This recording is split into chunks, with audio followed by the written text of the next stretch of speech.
A very good afternoon. എല്ലാവരും ലഞ്ചൊക്കെ കഴിഞ്ഞിട്ടുണ്ടാവുമെന്ന് വിചാരിക്കുന്നു. Right. This session is on presbyopic IOLs, presbyopia correcting IOLs. And whenever we actually think of multifocals and all these lenses, generally we always think, that these lenses, they have been there for last almost 20 years. Like these lenses are very costly, or the patients will have glares and halos and all those complaints. So these are the things which first come to our mind, because unfortunately that was partly true, because whenever we see a lot of patients, and some of them may complain lightly, some of them complain quite aggressively, but most of them had some problem with it. It was not always smooth sailing. So that was how it was all these years. But now the situation has changed. Now actually, in the last few years, a lot of good lenses, very beautiful design lenses have come into the market, and the patients are actually not complaining that much. So that is why I think these are interesting times as far as multifocals and presbyopia correcting lenses are concerned. So without further ado, I think we'll move to the session. So first is would be by myself.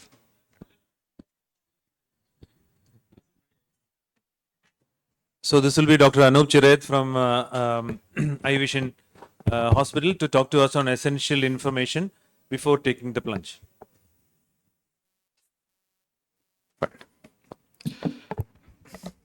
So before we go or start doing presbyopia correcting lenses, there are certain things that one should know, one should be aware of. One is that these lenses are, it's not perfect even now. As of this time, though I said these are interesting times, but these are not perfect. It is still a technology in evolution. So one should never use terms like you will get 6/6 and 6 and you won't have any problems. Never, it should not be a cut and dried promise. It should always be, most of the time or majority of the cases, some sort of thing we have to, but then nowadays it is much better. And it has not changed the situation that even now, whenever you choose a patient for this particular surgery, it is very important. The patient selection is very important. So that should never be compromised. The reason again is because still there is no 100% perfection as far as these lenses are concerned. So, because we don't need a good patient selection for doing a monofocal lens, because if they can afford, we can advise them. But here it is essential because this doesn't suit all patients, and all patients are not happy with this. And one thing in that is to know about the patient. Patient questionnaire comes useful, because we know what type of patient it is, what are the hobbies, what is the lifestyle of that patient to some extent, but this is not 100%. Sometimes you get surprises even in this. The patient you feel is a non-demanding, suddenly post-surgery becomes very demanding. So that we cannot all, but then 90% of the time you would be on the dot. And you should always have a good equipment, because this is a precision surgery. If you don't, your biometry is not right, neither will the distance be correct nor the near. So you should have a good biometry. Ultrasound biometer with immersion is good enough if the person doing it knows his job or her job. You should use newer formula always, and that is all. Both are these new formulas are freely available on the net, so it should not be an issue. And your basic equipment should be good. Your good microscope and a phaco machine, and you should be good in phaco. Without that, one should not attempt. So certain fancy equipment, these are desirable if you have it, well and good. But if you don't have it, also doesn't mean you can't go ahead with this type of, or you can't adopt this technology. Optical biometers, nowadays it is most people, phaco surgeons do have it. And toric assisting devices, of course, these are very costly. Even I don't, we have a good practice, we don't have that. But then, even if you don't have it, you can do quite well. And newer equipments like the anterior segment evaluating equipments like this one is the Sirius Plus. So where you can measure angle alpha and kappa. So that is important in these sort of lenses. But this angle should be less than 0.5 millimeters. So, if, but fortunately, very rarely are these, you find patients with angle alpha kappa more than 0.5 millimeters. Most of the time, majority, more than 90% cases, they are well within the range. So that is why we don't have, even those who don't have this equipment and we are not able to measure this angle, well, you can still get away with a good result. Because if you put a lens in such a patient with angle alpha or kappa more than 0.5, there's nothing much you can do. You just hope that the patient doesn't complain post-op. And then higher order aberrations also. The newer some equipments, they will give you information about the higher order aberrations that this patient will have. So if it is the patient has a significant higher order aberration, one should not select such patients for this particular type of surgery. So this is again showing the higher order aberrations. If that black bar goes in the red, then that means the aberrations are higher, and those patients should not be selected. So the tips for success when you go for this particular surgeries, again repeating the same thing, proper patient selection, accurate biometry, use of newer formulas, good surgical technique, and proper lens selection. So lenses, there are a huge lot of lenses now available in the market. We have the bifocals, the trifocals, the EDOF lenses, the EDOF, diffractive EDOFs, the non-diffractive EDOFs. So there is a big armamentarium of lenses. So what one has to do is that one has to understand the patient and choose the lens which you feel will be suitable for this particular patient, rather than going with the marketing hype, because sometimes some people will push one particular type of lens because they may be using that, they may have financial interest in that. But one should always maybe have some colleague, somebody who is doing it regularly and who will give you a frank opinion. So always one should ask such a person or a mentor who would guide you. As far as the surgery is concerned, I mean, nothing very special. Only thing, all the steps should be right. Here I have marked the steep axis in the upper one, because even if 0.5 diopter of astigmatism can actually degrade the vision for distance and near. So for that, you need to mark the steep axis and put your incision on the steep axis so that you cut off some amount with your surgically induced astigmatism. Post surgery, you have to center it well. You have to see those Purkinje images are falling within the central, the innermost round of the lens. Both of these are diffractive EDOF lenses, and the lower one was it's a EDOF toric lens. These are in fact the synergy lenses.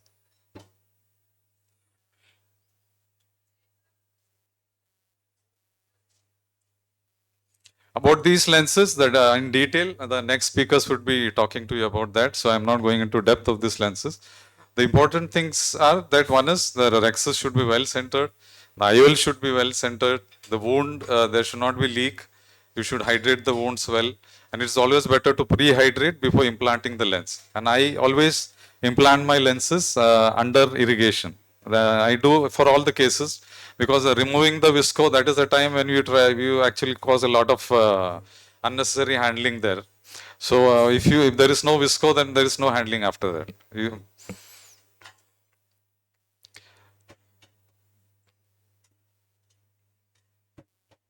And then not only the imported lenses, even a lot of good Indian lenses also there in the market. Like this was an Indian make lens by Care Group. So that also gives very good results. So it's not necessary that we have to choose the most costliest lenses. So in short, all these lenses give good results provided you choose the proper type of lens for the proper patient. So this I already talked about the alignment. Unhappy patients, Dr. Srini will be talking to you about that. So whenever you have a complication, one should not use this lens, because if you have a problem where you are not able to put the lens in the bag, like a small rent you put in the bag, it's fine. But a big rent or zonular disease, we have to change the plan. We should be mentally prepared, and at the post-operatively, we tell the patient that this particular lens I could not use because that was not suiting for your eye. Optimizing results, binocular, always we have to advise both eyes, because only one eye they will never be really very happy. When both eyes are there, that depth of perception will be better and near vision will be better. Neuroadaptation is a God-given gift to all phacosurgeons. So many patients, they eventually adapt to any whatever problems they have. So mix and match. Okay. So in short, these are the things that you should know before you go in for these particular type of lenses. Now going to the next talk.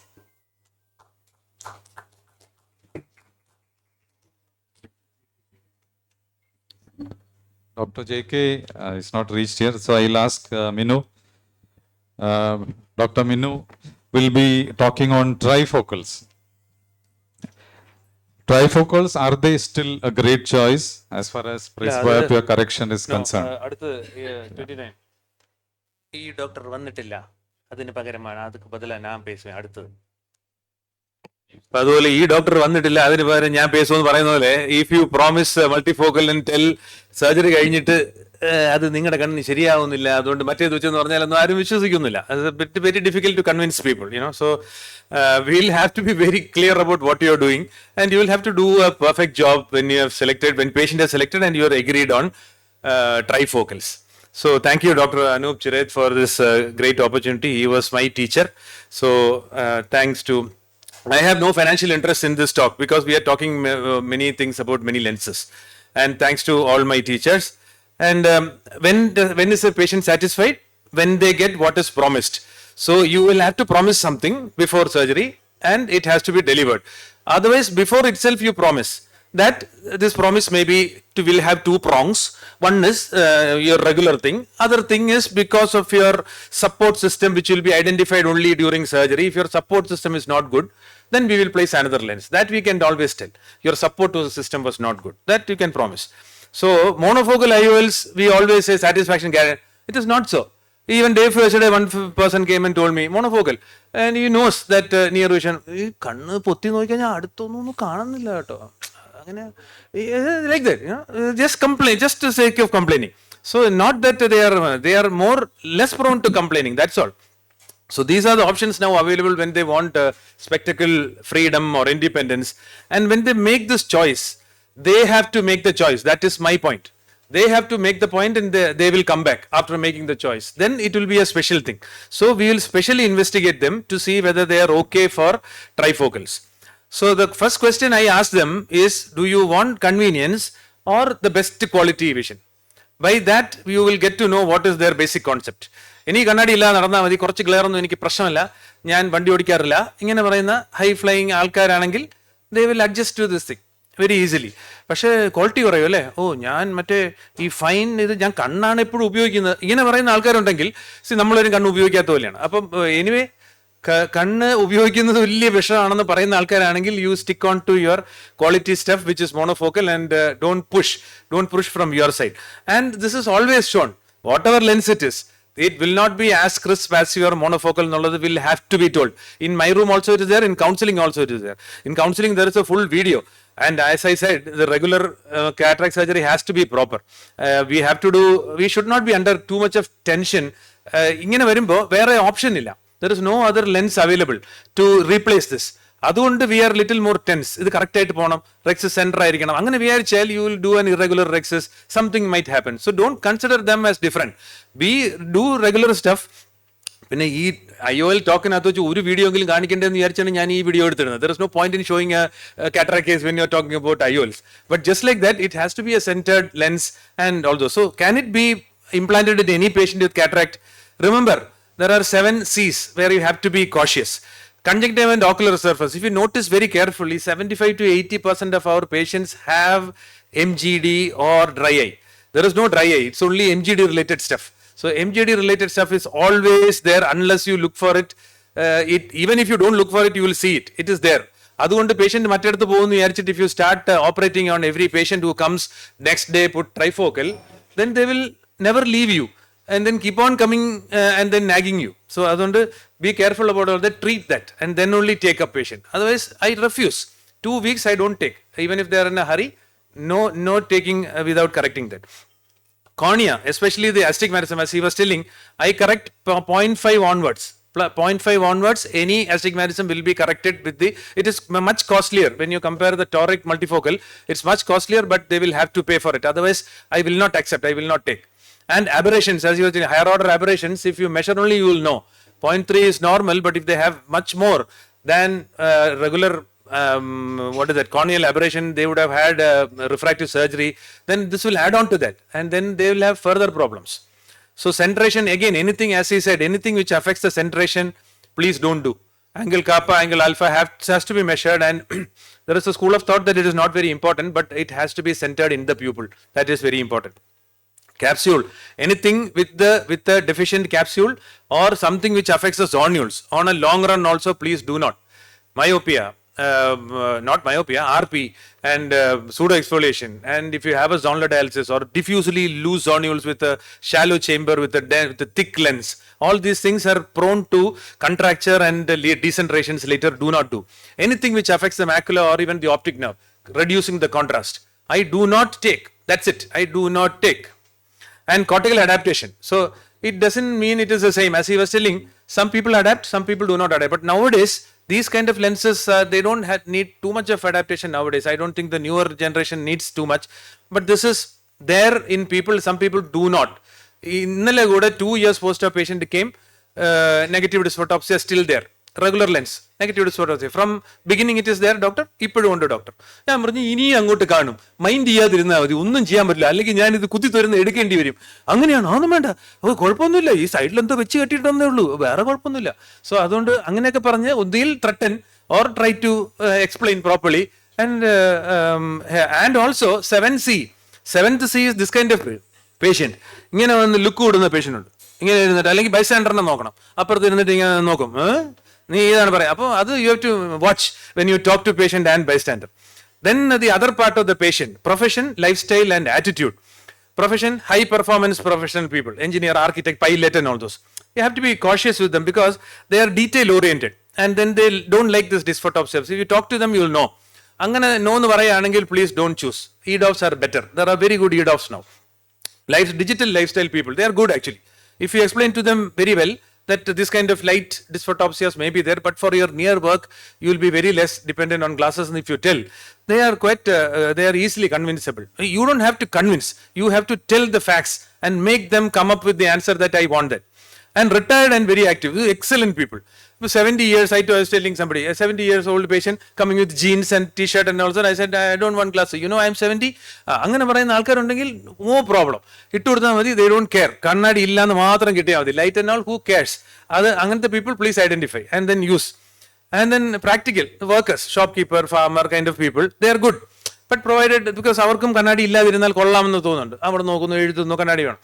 But then dysphotopsia you have to tell. Dysphotopsia വേണ്ടാന്ന് പറഞ്ഞാൽ please no. Night drivers, low light professionals, low light work ചെയ്യുന്ന ആൾക്കാരുണ്ട്. Such people it is better to avoid because although it is less, still they will definitely complain. If you show them the picture, they themselves will say no. And perfectionist, anxious patient. Husband is day for yesterday. Husband is looking on tablet and identifying questions. Wife is sitting there with paper and pencil and writing. This is Johnson and Johnson. You don't have any other company? Rather, this other company is there. Why not Johnson and Johnson in this? Why not Alcon? ഇനി ഒരു minute ഉണ്ട്. അപ്പോൾ അങ്ങനത്തെ people എല്ലാം explain ചെയ്തിട്ട് ശരി ശരി ഈ ലെൻസ് ഇവിടെ ഇല്ല എന്ന് പറഞ്ഞു വിട്ടാ അത് അങ്ങനെ പറയാനേ പറ്റുള്ളൂ. Then easy going adaptable people. എനിക്ക് നമ്മുടെ ബിഷപ്പ് കണ്ണാടി ഇല്ലാതെ നടക്കുന്നു, എനിക്കും കണ്ണാടി ഇല്ലാതെ നടക്കണം എന്ന് പറഞ്ഞു വരുന്ന ആൾക്കാരാണെങ്കിൽ ശരി, കണ്ണാടി ഇല്ലാതെ നോക്കാനായിട്ട് ബെസ്റ്റ് പരിപാടി ഇതാണ്, take it. And there are budget constrain people, എനിക്കിത് ചെയ്യണം പക്ഷേ വില ഭയങ്കര കൂടുതൽ. അങ്ങനെ പറയുമ്പോൾ C depends on how comfortable you are with Indian brands. If Indian brands, I don't have anything against Indian brands. JK is not letting me tell, but then I do only nothing personal about this Indian companies. I do only imported lenses, multifocals. But all others I use. But then multifocal, when it comes, it is very premium, and I don't take a risk of unpredictability factor has to be the lowest, and that I believe in some of the companies which I don't want to tell, but not Indian companies. ഇന്ത്യക്ക് എഗൻസ്റ്റായി സംസാരിച്ചു എന്ന് പറയരുത് ദയവ് ചെയ്ത്, പക്ഷെ അങ്ങനെയൊന്നുമില്ല. And then ഈ വീഡിയോയ്ക്കുള്ള സമയമില്ല. And then so if your job tolerates glare and they are adaptable, calm and optimistic and needs more near work without, and if they don't want glasses, they are the best people to take care. Acuity and quality vision is also there, and we have to realize.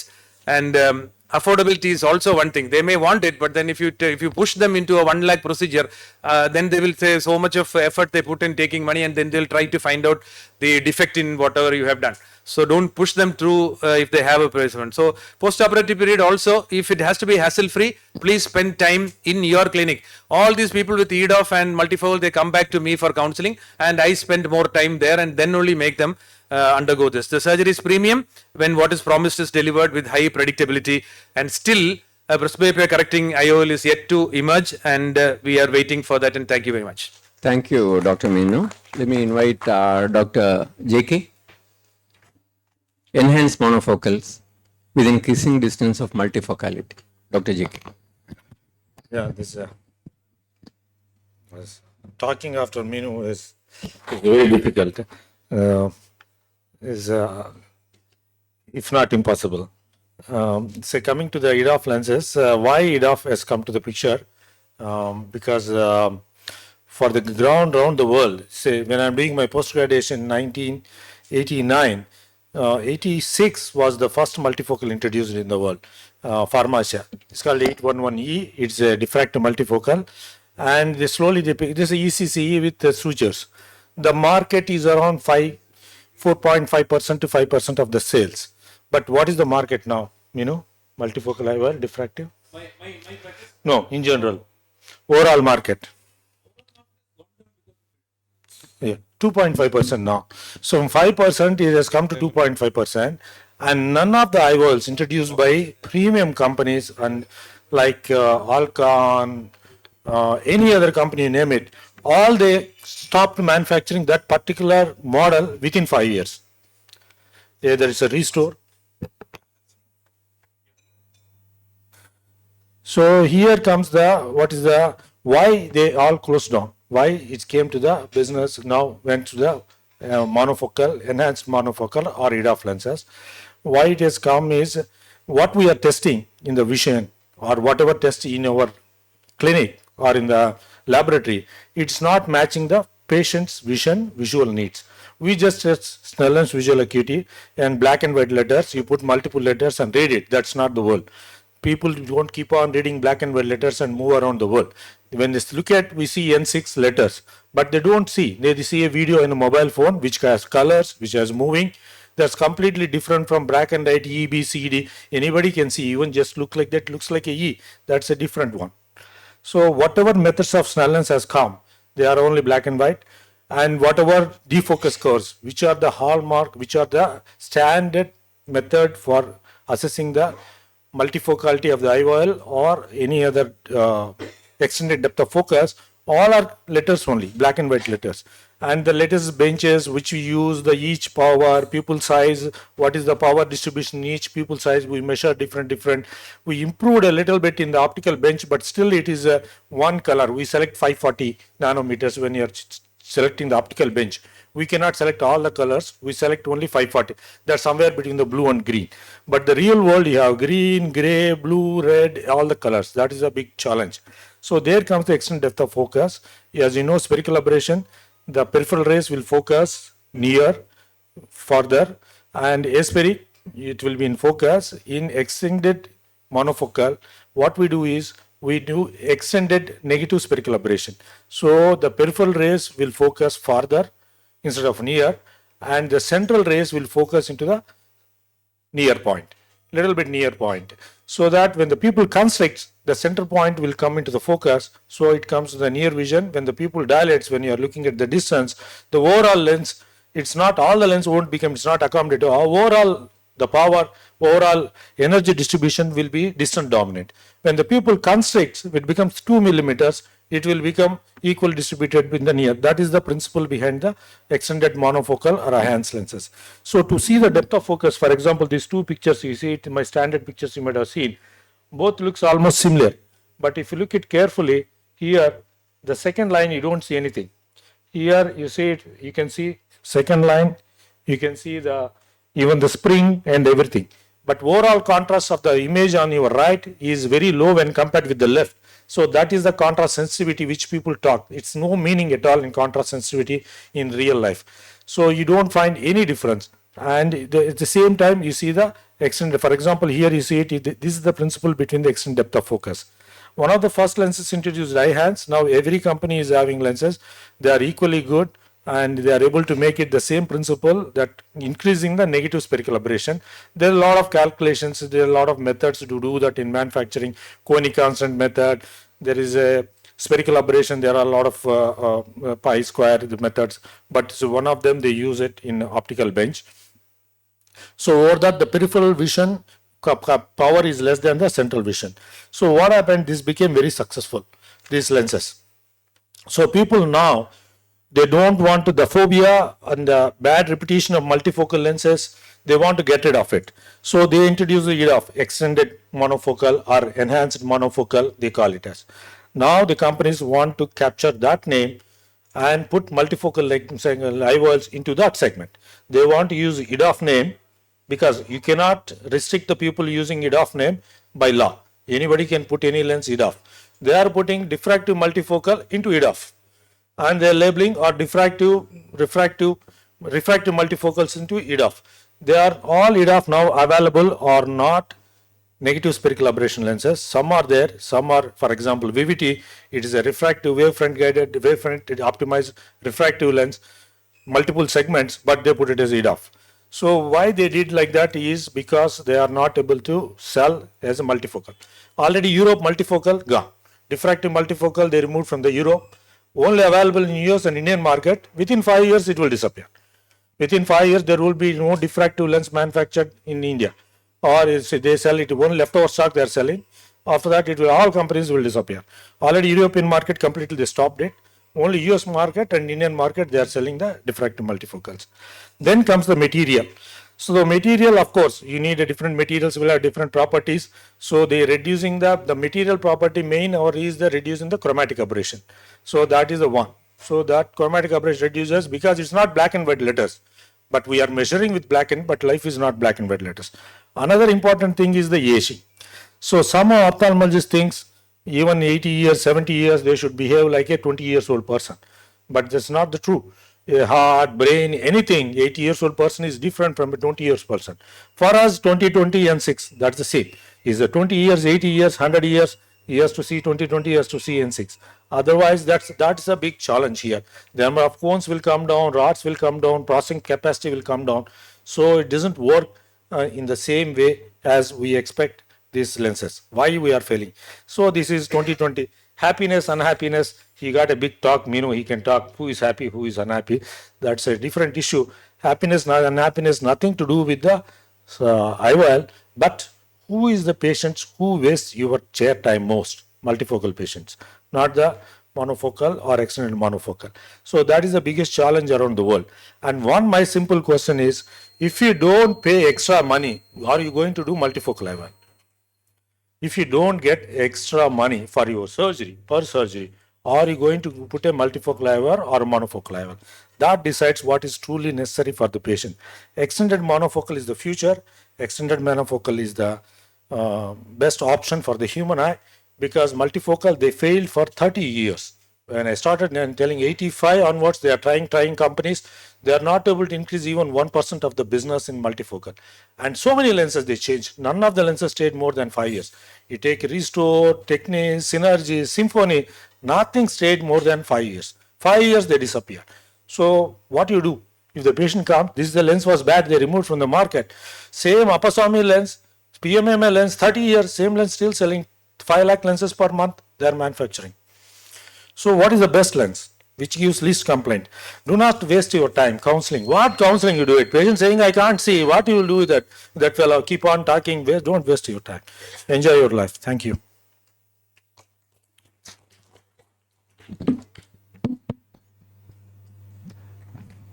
JK's talk as disruptive as ever, but then he touches the raw nerve, tells the facts. Many of them, most of the things which he says are uncomfortable truths actually.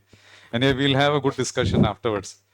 The next talk is by on EDOFs. Are they the stars on the block? Dr. Jay Prasad. Good afternoon. Thank you.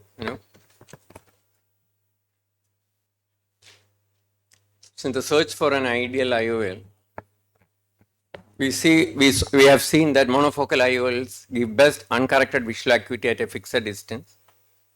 Multifocal IOLs, both diffractive and refractive, give good vision at fixed distances, but with significant photic phenomenon, as the previous speaker said. And there is always a compromise, a reduction in the contrast sensitivity. So there is a gap to fill, a new model with a balance between an uncorrected distance vision, an uncorrected good intermediate vision, continuous focus, and with less of photic phenomenon. And for this, EDOF lenses were considered. The idea was to create a single continuous elongated range of focus from far to intermediate, and if possible to tweak it a bit and to increase to get better near vision with absent or at least reduced halos without affecting distant vision. To call a lens EDOF, the American Academy of Ophthalmology has come out with various criteria. Very difficult. None of the lenses available today have gone through this criteria, and they can say for sure that it is an EDOF lens. Because here the optical surface should be continuous, the profile should be continuous, there should never be a change in transition, it should be equally diffractive or refractive. And it is not a pure EDOF lens if you have added a diffractive element, if you have added power for a near vision, and if you use chromatic aberration for getting this effect. So what are we using? What are the basic principles used in getting an EDOF lens? See, when we were using monofocal PMMA lenses, we used to get 6 to N6 when you have a residual astigmatism of say -1 diopter 90 degrees, against the rule. Then you get 612 and N6. Patients are extremely happy. No price, just 300 rupee lens.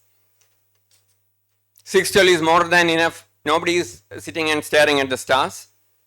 But these phenomena, corneal and IOL aberrations and small pupil size, these are the basic principles which are used in manufacturing EDOF lenses, and we have classified George Elio, the famous refractive surgeon from Spain. He has classified it into 5 groups. The first one, which is a pure EDOF lens, where the spherical aberration is manipulated. And here the classical example is Pure C, and previous one was Minivel. It is not available in India. That is what I believe. Then we have small aperture IOLs, where reducing the size, we know that if you reduce, you will have depth, acufocus and extra focus. Then we have lenses with low near vision addition, multifocal lens, but they will give only a small near vision addition like the Atlara from Carl Zeiss. Then in Symphony, Synergy and Suprafob in focus. Suprafob in focus was designed by JK, and that is actually once again a combination of multifocal with EDOF. And then we have central part of the lens modified for nearer vision, as in Eyehance and Vivity. George Elio classifies Eyehance as an EDOF lens. Let us look at Pure C. This is supposed to be the type 1 of this. It's a refractive EDOF lens with no rings. The anterior surface is aspheric design, and posterior surface they will keep it a secret, but basically the shape of the radius of curvature of the anterior and the posterior surface are different, like your natural crystalline lens, and they tweak it a bit so as to get better intermediate vision. So these patients get functional near vision, high contrast sensitivity, there are no rings, And minimum halos and glare like 5%. Remember that all lenses have glare and halos. Monofocal lenses 5%. So this matches monofocal lenses, and this may be an ideal lens if you are planning to put an EDOF lens in a patient who has mild retinal pathology or glaucoma. Type 2 lens, EDOF lenses are ones where you have smaller aperture lenses. We have acufocus and extra focus. Now this is very, used to be popular in Europe, but not anymore I suppose. They ask you to put it in one eye and the other eye monofocal. So here, because the aperture is smaller, you have more depth of focus. The disadvantage is less of light enters the eye, so contrast sensitivity is definitely reduced. And remember that you have got a peripheral ring scotoma. And then Zeiss came out with Adlara lens. Adlara is once again a continuous diffractive design with low power addition. It's not a real EDOF lens. Then came in 2014, Symphony came into market from J&J.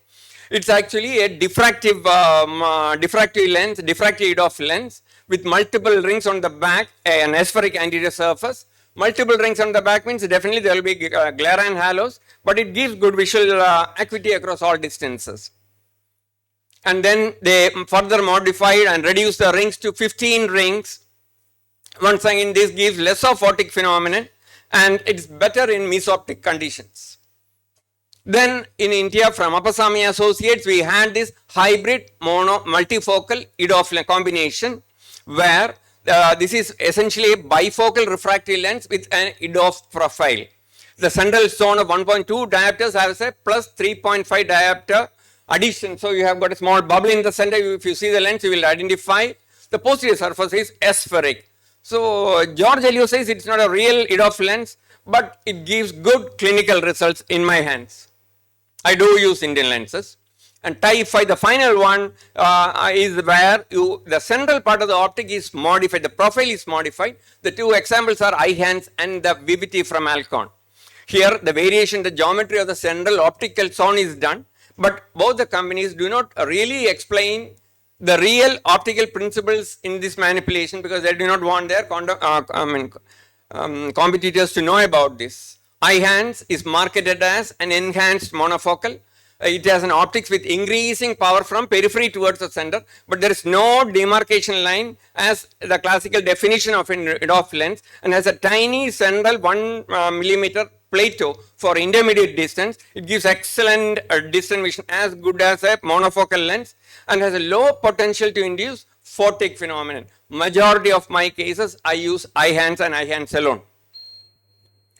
And Vivity from Alcon, once again, it is where they use a word called X-wave technology, where in the central 2.2 millimeters they have modified. So you get some stretching of the focal point to a focal distance so that you will have some amount of depth of focus. Less of halos, but 17% still. And there is always a reduction in contrast sensitivity. Now please remember EDOF lens or whichever multifocals are there, please don't get carried away by marketing. This is one advertisement which came in last year's ESCRS conference. They have put it up even in front of the washrooms. They're saying that this has got low glare and halos. And always remember that when you open up the pack and look at the leaflet, you'll see that they're all written in very tiny letters, like what the insurance fellows and the loan fellows will do. So magnify and read for yourself, but to the patient you can tell them that this is what is written, but always remember to get informed consent. And who should choose EDOF lenses? Individuals who prioritize clear distance and intermediate vision, those who drive frequently, particularly at night, who work on screens, engage in dynamic environments, who needs uninterrupted vision is essential, who are sensitive to visual disturbances like halos and prefer a shorter adaptation time, and they don't mind using spectacles for near. Please remember, don't put it into a neurotic patient's eye or 5 types of personality. As if you ask any psychologist, don't put it into a neurotic patient's eye and a patient who will not adapt. And listen to the patient, find out what he or she wants, and there is no free lunch. When you get something, you have to give it back, and always get everything in writing. And this EDOF is a junction where we have arrived. From here, we have to go to accommodative lenses, really good accommodative lenses, and I think it is not very far away when we will reach that.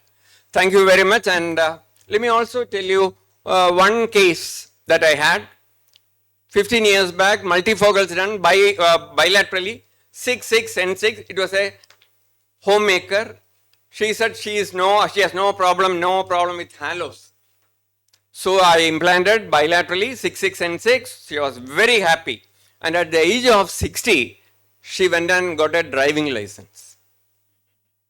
Thank you very much.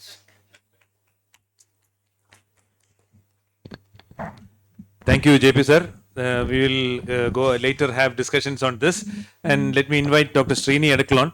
And finally, we all said there will be unhappy patients. And so by his looks, he will now impress us that he can make people happy. എന്നുള്ള ഒരു പേഷ്യൻ്റെ അടുത്ത് ഞാൻ every patient ask എന്തെങ്കിലും ബുദ്ധിമുട്ടുണ്ടോ?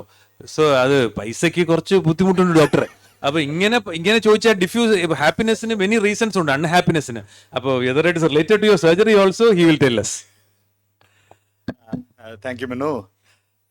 See, I mean, I don't think I have much to say after all these presentations, but I'll try to make some sense into this presentation. So, if a patient comes with dissatisfaction after presbyopia correcting IOL implantation, the major reason is a residual refractive error. Dry eye, ocular surface problems, it is again a major issue. PCO, dysphotopsias, poor contrast sensitivity, Minu talked about IOL decentration, retinal macular issues and all. So these are the issues that are going to cause dissatisfaction. So accordingly, if a patient comes with dissatisfaction, you have to do a refraction, see how the ocular surface is, do a topography, see if there is an IOL, if the centration is proper, there is tilt or not. You might have missed something preoperatively on a retinal examination. So check that. So if the patient comes, do a refraction, and if you can correct the problem with refraction and trial lenses, then you have hit the problem there. See, I think Minu today morning was telling the patient, the other day, the patient came here 6'9" N8. He says, I can't see anything.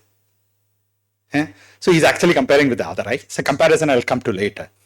But even if the patient is reading 6'6" N6 on Snell lens, the functional visual acuity won't be good enough for that patient. So studies have shown, Minu talked about 0.5 diopter astigmatism. Studies have shown that if there is a 0.5 diopter astigmatism post-operatively in that patient, the functional visual acuity will be low. So that is something that you have to consider and manage. And unless you manage that, the patient will not be satisfied. So there is another issue. So patient comes, the patient is absolutely happy. Like same patient, 6'9", N8, absolutely happy. Your optometrist puts a trial lenses and says, oh, with this small power, you'll see much better. End of it. So they realize, okay, there is something wrong. So it's a balance that is there. So you have to be careful when you are, you have to make your optometrists really understand not to become doctors as such. So that is another aspect about. So if, what do you do if the patient has a refractive error? You have a refractive error and you tell the patient. So don't do any intervention straight away. So give them a timeline. Okay, this is the timeline in which there might be adaptation, you will be better. And in this time, I'm going to do this. So if they're okay, you can give them some trial glasses, see if they are okay, but many of them don't really want it. So that is, so during that time, they'll get adapted or they'll say, okay, this is what I have, but still some amount of dissatisfaction is there. So then you will have to manage. If still they are not okay, you might have to go for refractive surgery. Ocular surface is really, really critical. I don't know, at least in my hands, I see not very few patients who develop MGD after cataract surgery. You don't really assess on them. But if the patient is undergoing multifocal intraocular lens, then you have to doubly make sure that everything is okay. Treat MGD. If there is TH deficiency, you treat that. Only after that you take up the patient for this surgery. Centration of IOL, Minu said about angle kappa and all. See, everything is done, and it's very difficult to go wrong. The centration has to be not on the optical axis; it has to be on the visual axis. If the patient can actually concentrate, you won't go wrong. But because of anatomical issues, it might shift, which is very, very, very rare. But if something like this, something related to the IOL, this thing is there, then you have to intervene early. And also the IOL related issues appear very early, unlike what is there with PCO. See, the PCO issues won't come in the first week and all. So if you have a problem with PCO, then don't do initially it is not because of PCO. But in case of multifocal lenses, if they have a problem, see, recently I had a patient done about 5 years back, initially was happy, then somehow missed, went all around, talked about IOL exchange and all, then decided, then finally came back to me. There was a PCO, minimal PCO. I did a yak, patient is happy. So the point at which you are going to do yak capsulotomy in these cases, you might do it much earlier than with a monofocal IOL. And in case you feel that you have to do an IOL exchange later, you have to decide whether to do yak cap or not, because IOL exchange will be very difficult if you do a yak capsulotomy. The intrinsic IOL issues, glare halos and all, will be there from the start. So you would have already talked about that. You have to give time for adaptation. You can't do. So when should you consider IOL exchange? If there is persistent intolerable symptoms, significant tilt or decentration, uncorrectable refractive error, a macular pathology in which this is not going to work. So you will have to, roughly if you check the literature, it's about 1% of instances where it has to happen. So sir talked about communication. You have to start with empathy and reassurance, reassure that the symptoms are common, explain the recovery timeline, offer a structured follow-up plan as I explained. But the best way to manage is not to have a dissatisfied patient. I can't explain better than what Minu did in his presentation, address astigmatism, match. As JKS said, we are not creating a 20-year-old Limitro. It is an older patient. So you can't expect that patient to have a visual acuity of 20 years, and they always compare between eyes, compare between what the neighbor had, their relative had. So all these expectations have to be handled pre-op. And one question I have to ask is, Minu said about who is best suited. Is an older lady, homemaker who is at home the best patient for it? She's a person who has a lot of time and a lot of chance to complain. So I'm not sure that person. The others have a lot of work to do, and she has a lot of time to think about it and complain. So I'm not sure. We have to discuss. Thank you. Thank you, Srini. So now for the discussion part, I would like to ask each of the panelists only 2 questions. What is your favorite IOL? JK. Considering all other aspects, it's a like right suitable patient, non-demanding, whatever, all those things. Yeah, and you have ruled out everything. Which lens would you? Yeah, still my favorite is Technis.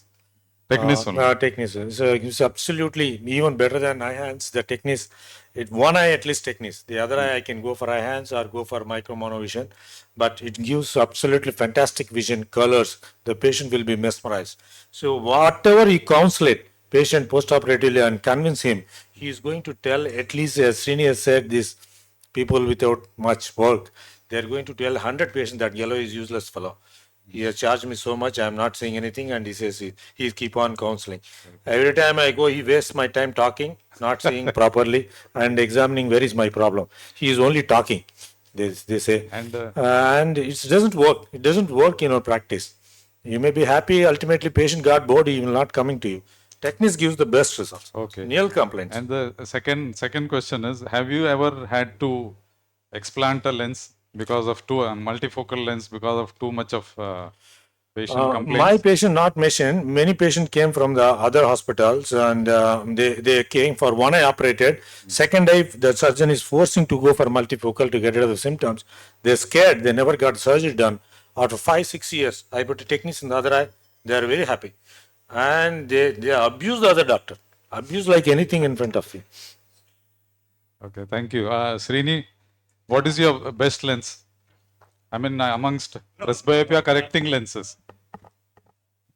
Before that, sir asked, is this financial this thing there in putting a multifocal? I'll talk about finance. So I'm just coming to that. Okay. So I put a impress on one patient. I'm talking about. So I charge only 38,000, and he bought a 40,000 worth glasses. Okay, so if it is a finance part of it, so I would actually go for, and for me, I go for either eye hands or impress multifocals only if they are really pushing me there. Because I don't have that. In that case, I mean, if they really push, which one would you put? With the patient? Panoptics. Okay. And did you had to explant anytime? Never. No. Never. Jai Prasad? My go-to lens is the eye hands lens, and I give mini monovision so that patients are reasonably happy till the intermediate vision for intermediate distance. And if you look at using multifocals and higher, costlier EDOF lenses, the issue is the price. When the price goes up, their expectations also go up. They will eat your head again and again, then come back again and again, they'll eat. So what I do is the price difference between eye hands package and a higher end multifocal or EDOF lens will be only the difference in the price between the two lenses. So whatever the money that comes back to the hospital is the same. So I am not pressurized to go in and eat their head and tell them to push them into a multifocal or an EDOF lens. I do very rarely only multifocals, and whenever I do, I have used is panoptic lenses, and I have never explanted a lens for dysphotopsia and halos and glare. Generally, patients who have come back asking me to explant are patients who have been done elsewhere, coming at the end of 30 days or 45 days and telling me that this lens is not for me, there is so much of glare and halo, so please take it out.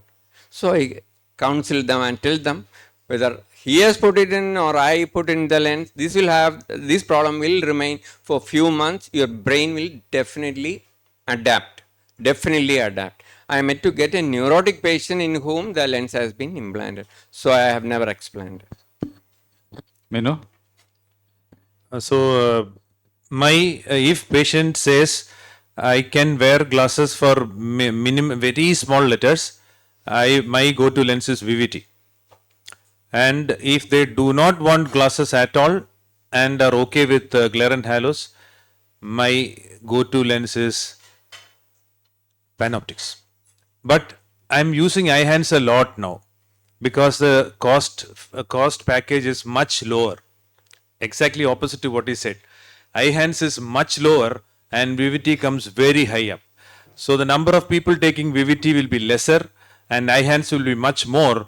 Then they understand that they definitely might get only N8 or even N10. Generally, I get N10 with mono one eye bilateral. If you place, I get maximum N8. But if you place VVT, I get N8 in one eye and mostly more than 90% N6 bilaterally when you place. So that is the difference when I am getting. So selection and implantation will have to be very careful and meticulous when you go to that very high end range. And multifocal also is the same package. So that means if you want glare and halos and the independence of glasses, you take the same cost panoptics. And if you do not want that, the same cost VVT, which you will need small fine glasses for near vision. Any explantation? Explantation, no. I have not taken out any multifocal, not even others multifocal. I send them back to them. So, from the opinions from our panel, now, you can see very clearly that most of them really don't prefer multifocals or presbyopia correcting lens, either Technis or which is a spheric lens, monofocal aspheric, or enhanced monofocals. Because ultimately, I think nobody wants to take a big headache unnecessarily.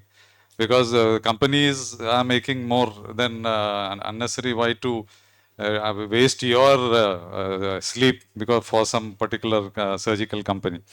So ultimately, for the patient, I think as of now also these lenses are better. Hence, I personally on my side, I also prefer the enhanced lens. But nowadays I am using Pure C also. Now, I have used it for a lot of patients and definitely they are happy and they have no complaints of glare and all those things. So, maybe eventually time will tell. So, so this is in short. I hope any doubts from the audience? Fine. Okay, thank you. So, I now invite Dr. JP to please give a memento to Dr. our guest speaker, Dr. J.K. Reddy.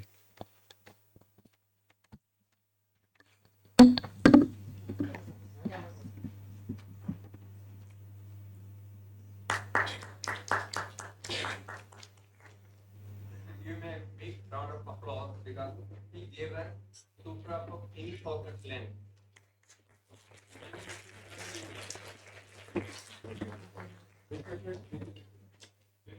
That is good. Yeah, come, get up.